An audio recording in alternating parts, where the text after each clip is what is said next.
ओम नमो भगवते वासुदेवाय। आप सभी का मेरे चैनल पर हार्दिक अभिनंदन है।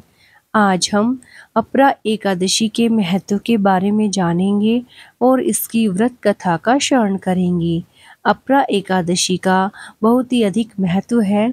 पद्म पुराण के अनुसार ज्येष्ठ मास के कृष्ण पक्ष को पड़ने वाली अपरा एकादशी बहुत ही लाभकारी मानी जाती है। युधिष्ठिर ने श्री कृष्ण से पूछा, हे जनार्दन, ज्येष्ठ के कृष्ण पक्ष में किस नाम की एकादशी होती है? मैं उसका महात्म्य सुनना चाहता हूँ। कृपया इसके बारे में आप मुझे बताएं। भगवान श्री कृष्ण बोले, हे राजन, तुमने संपूर्ण लोकों के हित के लिए बहुत उत्तम बात पूछी है। ज्येष्ठ मास के कृष्ण पक्ष में पड़ने वाली इस एकादशी का नाम अपरा है। यह बहुत पुण्य देने वाली और बड़े बड़े पातकों का नाश करने वाली मानी जाती है। ब्रह्म हत्या करने वाला, गौ की हत्या करने वाला, गर्भस्थ बालक को मारने वाला, पर स्त्री पर अपनी नजर रखने वाला भी यदि अपरा एकादशी का व्रत करता है तो वह पाप मुक्त हो जाता है। जो झूठ बोलता है, माप तोल में धोखा देता है, बिना जाने ही नक्षत्रों की गणना करता है और कूटनीति से आयुर्वेद का ज्ञाता बनकर वैद्य का काम करता है, ये सब नरक में निवास करने वाले प्राणी हैं। परंतु अपरा एकादशी व्रत रखने से ये भी पाप रहित हो जाते हैं। अगर कोई क्षत्रिय क्षात्र धर्म का परित्याग करके युद्ध में भागता है तो वह क्षत्रियोचित धर्म से भ्रष्ट होने के कारण घोर नरक का भागी होता है। इसके अलावा जो शिष्य विद्या प्राप्त करके स्वयं ही गुरु की निंदा करता है, वह भी महापातकों से युक्त होकर भयंकर नरक में गिरता है। लेकिन अपरा एकादशी का व्रत रखने से वह सद्गति को प्राप्त करता है।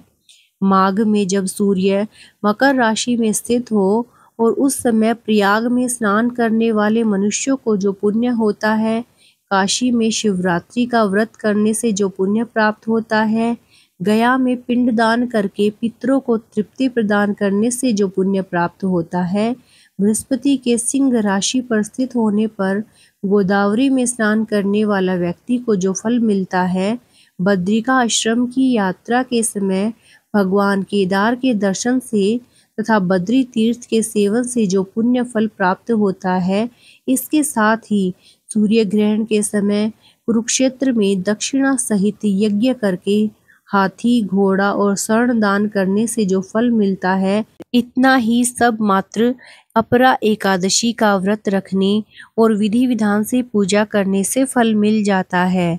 इस दिन व्रत रखने के साथ भगवान वामन की पूजा करने से मनुष्य को सब पापों से मुक्ति मिल जाती है।